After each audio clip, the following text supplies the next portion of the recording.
Hello everyone and welcome back to TowerGate. It is Tuesday, day 163, August the 15th, 2017. Thank you so much for tuning in. Before I start on today's TowerGate video, I just want to give a shout out to all of my subscribers, and especially, and I almost hate to name names because I can't name everybody and I can't always remember, but especially would like to give a shout out to Mr. Shapa, who posts some great links in there to promote my site. Also does a lot of great commentary and analysis, and he's just a great person to have on the channel to engage in conversation with, commenting on the videos. Certainly a very loyal viewer. I think he watches every video, so a big shout out to Mr. Shapa. We really appreciate all you do on the channel to help keep us informed, engage in very, very thought-provoking dialogue, digging up some great facts that support a lot of times what I'm talking about. So I appreciate your not just being a viewer of the channel, but a real participant, along with Maura, who does a lot of the same. She keeps the swamp list going, the swamp monster list. Also great comments and participation from Donnie and Dig Chris, who's from Australia. Great to have a viewer from Australia. Krabby Appleton and Old Nanny Granny, although I haven't heard from her in a couple days, but just so many great subscribers on my channel. Picked up a lot of subscribers in the past several weeks. And what happens a lot of times is I'll do a video and the title of my video will be something that's really hot topic. A lot of times it's a Seth Rich topic, and I'll just get a whole bunch of people will watch one of my videos, and some of them will, you know, subscribe, some of them won't, but some of them will. And that's what happens a lot of times, and that's why you see these big boosts. It'll be one video that'll get, like, you know, hundreds and hundreds of views, and some of those people stick around as subscribers. So to all the new subscribers to my channel, it's great to have you along. I'm sure you'll really love this community of people that watch my videos, and I think you'll find that the comments section, I look at a lot of comments section at a lot of other people's YouTube videos, and you get a lot of BS and a lot of crazy stuff going on, but I really like the comments section on my YouTube videos because we have really solid, good people. We don't get a lot of people, you know, beating up on each other or anything like that. It's real good camaraderie, participation in the discussion, analysis, you know, counter analysis to what I do, or analysis that goes along with what I do, supplying information, people going off and doing their own time and their own work and effort to contribute to the discussions in the comments section. So it's becoming a really active YouTube channel for participation amongst the people who are subscribers to the channel, and that's what makes it, you know, that's what's going to make this a really great channel. It already is a really good channel. It's a great channel. It's just a small channel right now, but it is growing, and it has a lot to do with the quality of subscribers that I have. And I really appreciate each and every one of you, and it's great to have you all, and I love reading all the comments. I can't always respond to everyone, but I try, and so I just appreciate all of you, and thanks so much for, you know, being a part of the community.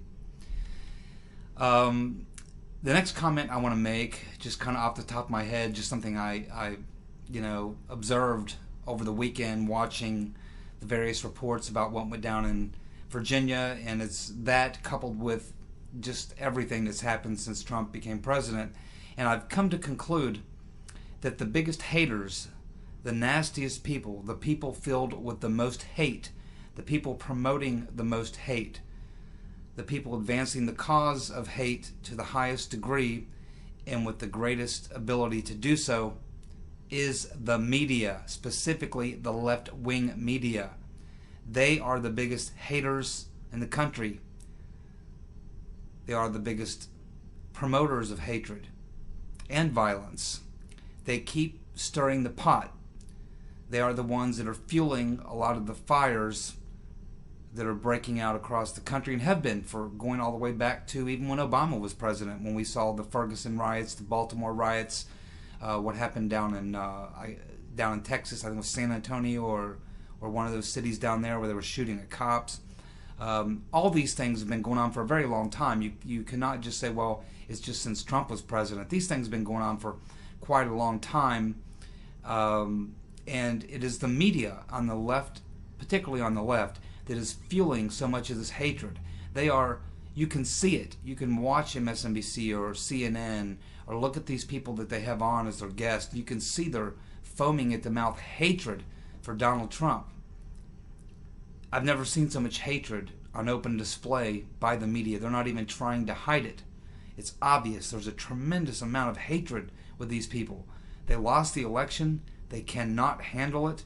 They despise Trump, and they're allowing their hatred to show through and largely, greatly, really completely overshadow any degree of professionalism that they might have hoped to have had, that I never really thought they had. But it's becoming very ugly, and I am convinced that the largest group, the meanest, nastiest group of haters in this country is the left-wing media. Pure haters.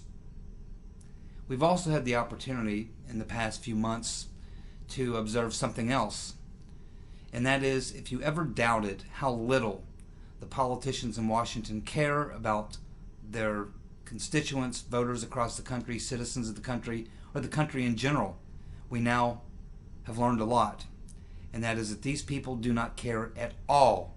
They live in their private gated communities. They only associate with people who think like them. They live in a protected world. They have created for themselves the dream job. They make tremendous amounts of money. Nobody really knows how they do it. They all become multi-millionaires based on a $160,000 a year salary somehow. And as you can see over the past several months, especially since Trump's been president, they are willing to do damage and do harm to the country in order to advance their own personal, petty agendas. They put their own personal, petty grievances above the business of the country. And it's becoming, well, it's been obvious to me for some time, and I think it's probably obvious to a lot of you. Certainly subscribers to my channel would know this. But I think it's becoming obvious to a lot of other people who may not even normally pay a lot of attention to politics. You know, they're so engaged in their personal vendetta against Trump, and even against their own constituents who may support him, that they're willing to let the country suffer under Obamacare, which the premiums are going to go up again in 2018 2018. As soon as the first of the year comes around, they're expecting another 20 to 30% increase. And Obamacare premiums were down to, in some states, one exchange. Some places, I understand, there's no exchanges. Obamacare is collapsing. They would rather let it collapse. They would rather let the country experience the horrible difficulties a lot of people are having right now, financial difficulties as a result of the collapse of Obamacare. They would rather have that in order to play their little game, to satisfy their own personal desires, their own personal whims. They put their own personal petty affairs ahead of the country, the citizens of the country of all stripes, the country itself. These are horrible, horrible people. And this is why we need to primary these people and defeat them. Not just talking about Democrats. They'll take care of themselves. I'm speaking to Republicans, or those like myself who are not a Republican, but really when you look at the ballot, you have a choice between a Republican and a Democrat, or you can do like I've done for so many years, do the protest vote for the Constitution Party or the Libertarian or whatever. But ultimately, that's it's not going to work anymore. That's getting old. It's getting old for me and for a lot of other people. We really need to have some actual, really solid individuals that we can vote for, who have a chance to win. We need a strategy to do that.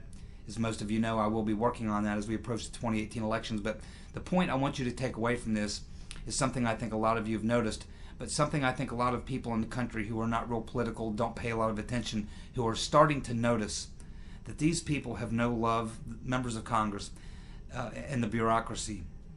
They have no love of country, they have no love of their fellow citizen or anything else. They are totally self-serving, spoiled little brats, serving only themselves and willing to do tremendous harm to the country in order to prove their point. They want to do harm to the country and then blame it on the other guy. See, the country is having a horrible time. It's Trump's fault. It's the Democrats' fault. It's the Republicans' fault. This is a game they play. They will use the country as a bargaining chip. Use the citizens of the country as a bargaining chip, as a poker chip, to settle their own personal scores. Putting their own personal desires ahead of those of the country. It's just, we've devolved into something that's quite honestly embarrassing, pitiful, frustrating, and maddening. It has to stop. And I think most of you know that. And of course, as you know, we'll be working very hard on that as we approach the 2018 elections.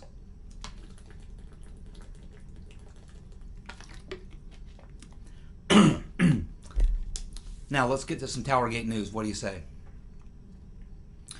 A retired FBI agent who spent over 25 years in the FBI, who was recently retired and who was one of the FBI agents who was working in the Hillary Clinton investigation, is slamming James Comey today in a piece over at Gateway Pundit. And he is commenting and talking about a New York Post article that claims that Comey and 3 other people made the decision not to pursue charges against Hillary Clinton. He says that the rest of the investigating agents were not consulted and they were shocked by the decision not to pursue charges. Now, this man, who was a recently retired, over 25 years in the FBI, states that he says that never in his 25-year experience in the FBI did the FBI fail to use a grand jury, subpoenas, and search warrants. He says that search warrants should have been issued for Hillary Clinton's residence, both in Washington and in Chappaqua, New York.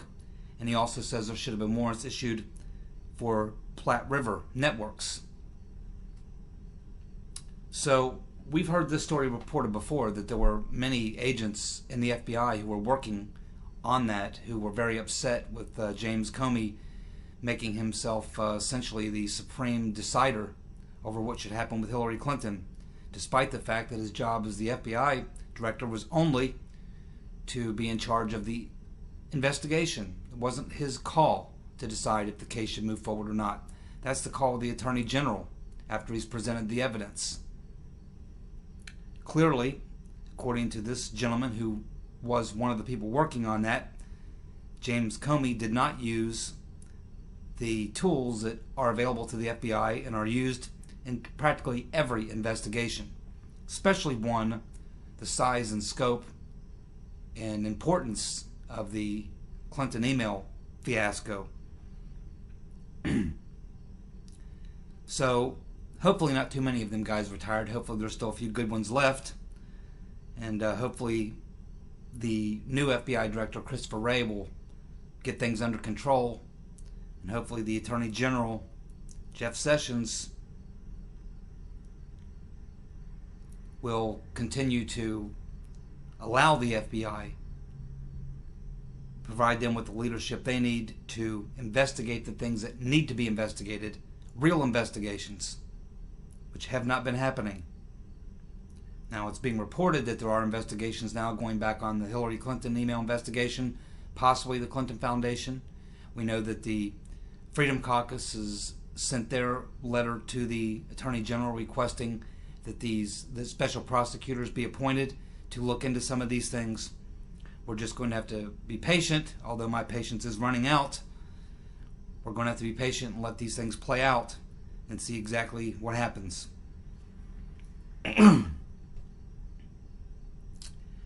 Trump's going to be heading back to Trump Tower for a few days, and he will be met there by the George Soros-funded protesters.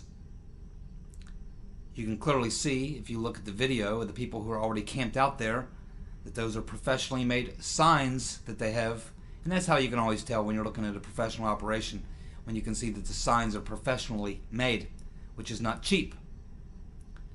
When you see thousands and thousands of these signs, those things cost money. I'm quite aware of that particular line of retail. Believe me, I know what we paid for our banner and what we pay for signs and things like that to promote our stuff, and I can tell you that that stuff ain't cheap. Of course, George Soros has a lot of money. These organizations that he funds, he keeps them well supplied with money, and you can take it to the bank that those people out there protesting in front of Trump Tower are professional paid operatives, being paid probably 100, 150, 200 bucks a day. All their materials are paid for. All they got to do is show up and raise a little hell. These people probably, most of them have no idea what they're doing there. That's how George operates. Back a little bit more on Soros in here in just a minute. It appears now that the engines that powered the North Koreans' newest ICBM was likely produced in a factory in the Ukraine. That's right, in the Ukraine, where the president of Ukraine, who was brought in a putsch carried out under the Obama administration by Hillary Clinton, Victoria Nuland, and Samantha Power, crooked man that he is, same country that Hillary Clinton and the DNC colluded with during the 2016 campaign to get damaging information on Trump. And of course we know that the government of Ukraine ran their own little propaganda campaign as well, colluding to influence the election. The government of Ukraine, DNC, Hillary Rotten Clinton. And that government now believed to be responsible for providing Kim Jong-un with the engines that powered his ICBMs. I wonder if the liberal media will report on that. I'm thinking not. Another interesting piece of information regarding the Virginia riots, which I'll be getting into here in just a moment. The leader of this Unite the Right organizer, the head organizer, Jason Kessler, it appears was an Obama supporter and was involved as one of the leaders of the Occupy Wall Street movement. Let me say that again. This organizer of the Unite the Right, Jason Kessler, was an Obama supporter, and he was involved as an organizer with the Occupy Wall Street movement. Probably need to learn a little bit more about that. Now today, getting to this, back to this, what's going on in the follow-up to this Charlottesville, Virginia riots. I'm watching an interview, Tucker Carlson interviewing a reporter who was there the whole day. He was standing 15 feet away when the initial violence began, which he says began with the leftist groups made up primarily of two George Soros founded groups, Black Lives Matter and Antifa. He says that he was standing right there when these leftist groups, either Black Lives Matter, Antifa, a combination of them, people that are associated with them, began to throw tear gas canisters at the Unite the Right protesters, or Unite the Right people who were there. At which time, once the canisters of tear gas were thrown, he looked to his right, where there were about a couple dozen cops, and he heard one of the cops rallying the other cops around, saying, "Hey, it's time to go." So he looks over at one of the cops, a couple of the cops, and he says, what are you doing? What are you guys going to do? And the one cop looks at the reporter. I just watched this on Tucker Carlson. You can watch it yourself. And the reporter says that the cop told him, we're getting out of here. It's getting too violent. Now, today Jeff Sessions came out and said that he's going to be having an investigation into this. There certainly needs to be an investigation into this. There's a lot of questions that need to be asked. Something stinks about this entire thing. Watching a lot of video over the weekend, I watched a couple videos which appear to show the first punches being thrown, the first violence being initiated, and it appears that it came from the leftist groups. Not saying that those in the KKK or the alt-right nationalists don't have a role to play here, because it's all ugly. But protesting is legal. Even though I may find some of the views of these people distasteful, they have the right to protest. But once you have violence, you no longer have a protest, you have a riot.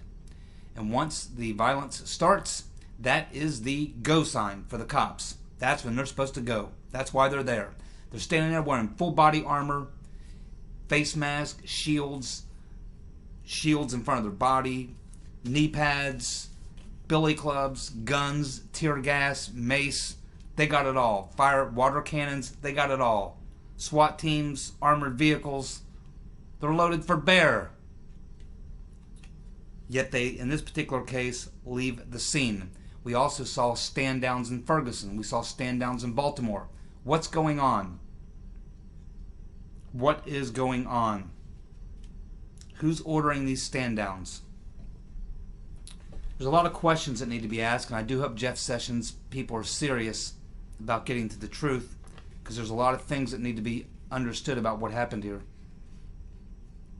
We know that the governor hates Trump. We know that the mayor hates Trump. We can assume now from hearing from the police chief that he hates Trump. Clearly, it's a very leftist community where this all took place, which gives you another thought in your mind. It's like, why would you go to a place where you know 90% of the people there don't like you? Very interesting choice. Maybe it had something to do with that's where the statue was. I don't know. But there's a lot of questions that need to be asked, because it appears that that this rally was, first of all, this Unite the Right applied for a permission to have this. I guess you have to get some sort of legal permission to have this a rally or a protest, and they did. They applied for their permit. They were first turned down for the permit. Then, one day before the original scheduled date of their protest, or their rally, whatever you want to call it, they were then approved. So that's interesting. So we should ask the question now. I guess it was done by a judge, I guess a court. I guess they went to court and got a judge to overrule that. I guess that's why they were able to go ahead and get the rally scheduled, even though it was first declined.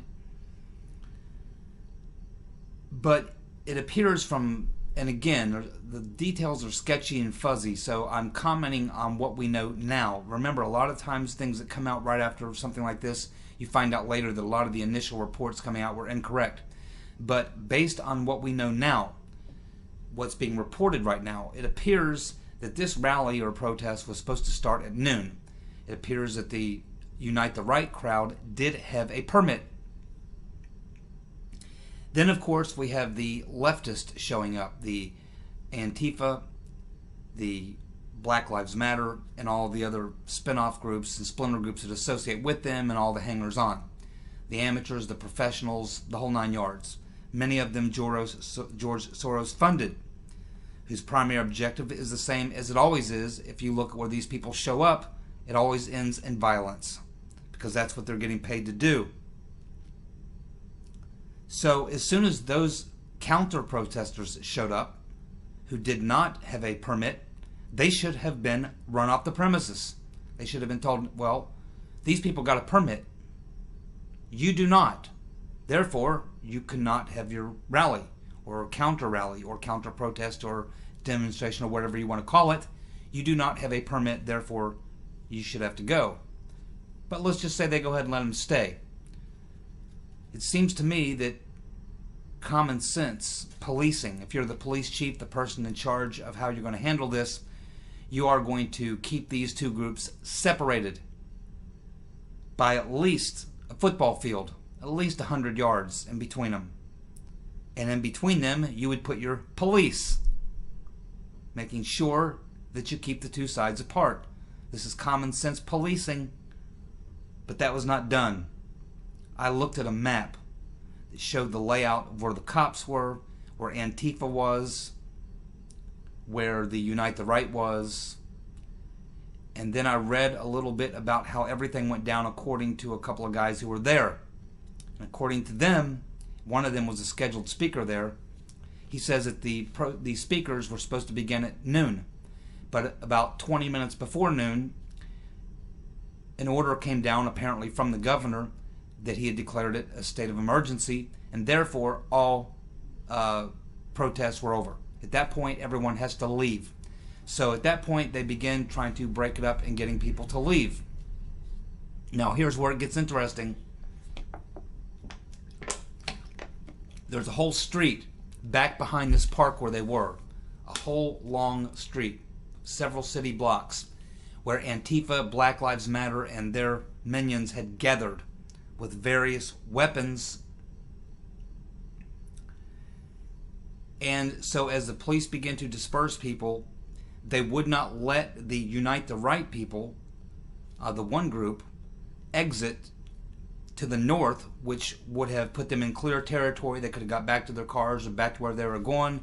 There was no Antifa people there, no Black Lives Matter, nothing going on there.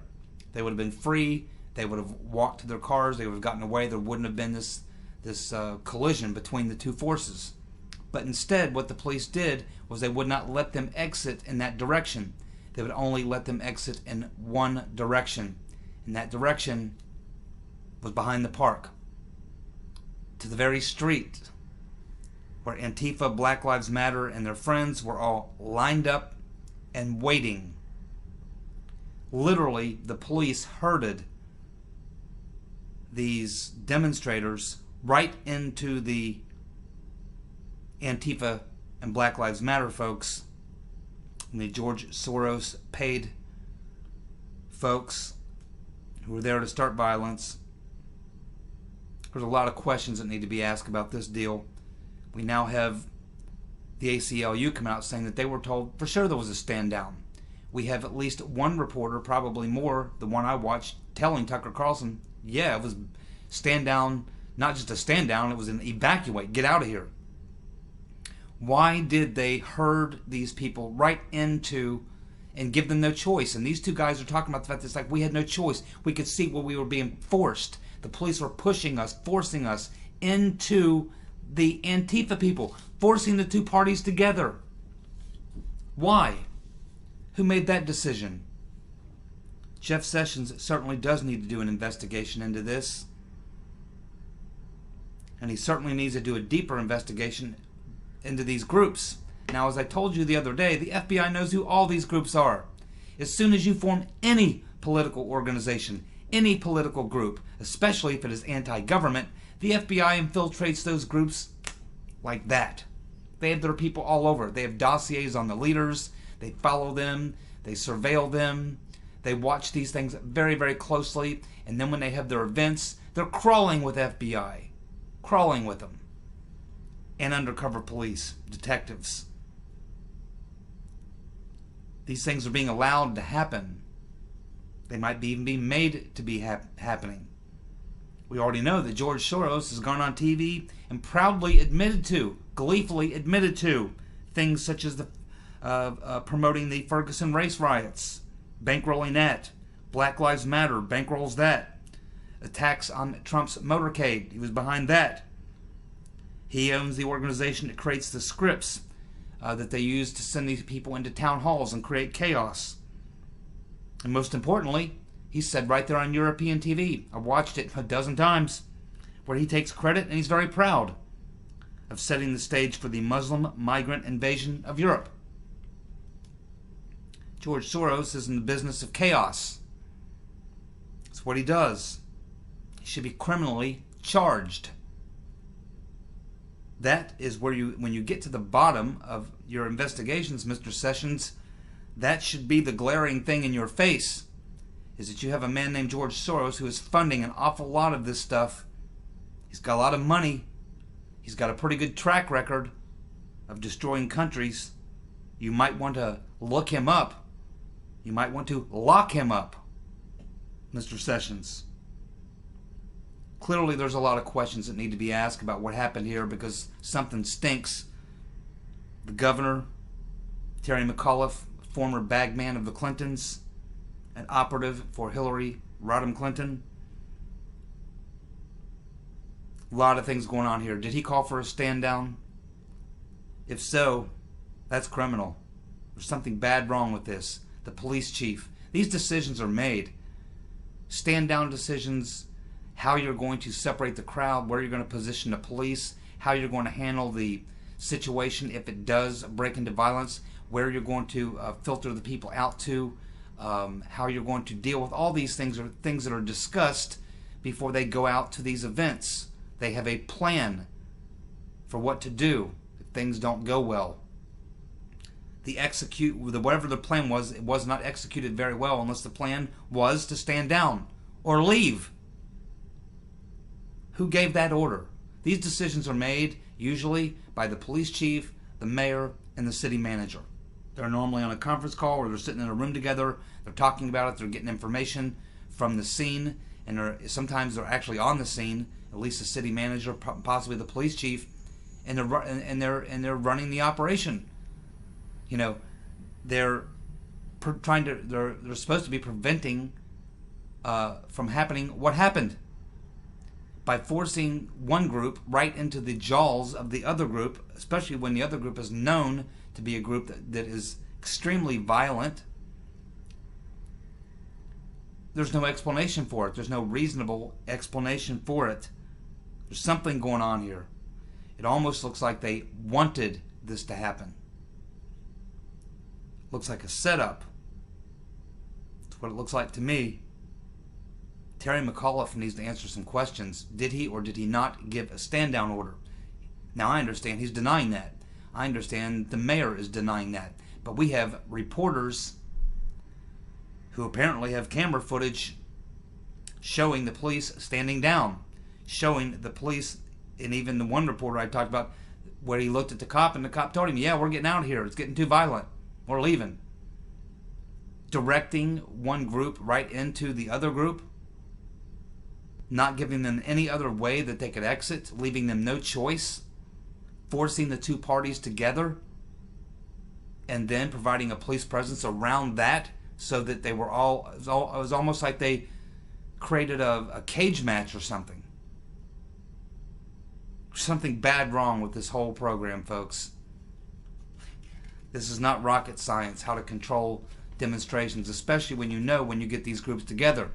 They know what kind of things happen when you get Antifa and Black Lives Matter on the scene. Violence, every damn time. This is a no-brainer. If I were a police chief, I would have made sure that those two groups never got within 100 yards of one another. I certainly never would have issued a stand-down order. Once the violence starts, you no longer have a demonstration or a protest. You have a riot. Once you have a riot, you have law-breaking. You have assaults, you have all sorts of things going on, and that's when the police are supposed to act. They're trained to act. They're paid to act. They're armed. They're geared up like they're headed to war. No excuse whatsoever for what happened. Sessions does need to have a serious investigation, needs to ask some real questions. Terry McAuliffe, the police chief, the mayor, the city manager, these people need to be asked some very serious questions. Because it looks like to me, and again, just the way my mind works, it looks to me an awful lot like somebody wanted this to happen. And then, of course, as I mentioned at the beginning of the video, the entire weekend, watching the left-wing media trying to associate Trump with the KKK and everything else. These are some people filled with some serious hate. It's absolutely disturbing, man. My. I try to remain optimistic. I know there's a lot more good folks out there than there are bad folks, but man, oh man, we sure do have a problem, don't we? We'll see how Mr. Sessions' investigation comes out. But I can tell you right now, George Soros has a big role to play in this, as does Mr. McAuliffe. We need to get to the bottom of what their motives are. We need to hold them accountable. And Soros, it's not just here, it's Ferguson, it's Baltimore. If you look at this, there's no way in the world that the FBI or any law enforcement agency could take a look at Soros and all he's involved in, the groups he funds. That money can be tracked. And look at the track record. This man should not be allowed even in the country. They should shut down every damn one of these organizations he's funding. You got to wonder what in the world is going on with law enforcement, with the FBI. What are they doing? None of this makes any sense. None of it makes any sense to a common sense, rational, reasonable person. I mean, you could take the average guy out of a factory making police chief and he could figure out a better strategy for how to conduct security for an event like this. I mean, there's no way a police chief could be this incompetent. It cannot be incompetence. I have to rule out incompetence. There's something else going on. I'd be interested in your thoughts in the comments section, what you think's going on. Looks like a setup to me. So that's TowerGate, day 163, Tuesday, August the 15th. Thank you again so much for tuning in, for your contributions to the channel. Interesting. I'll be looking forward to reading comments and what you guys think's going on. Looks like a setup to me. We need some truth. We're always looking for the truth. Damn hard to find in this environment. Y'all have a good night. Thanks for tuning in.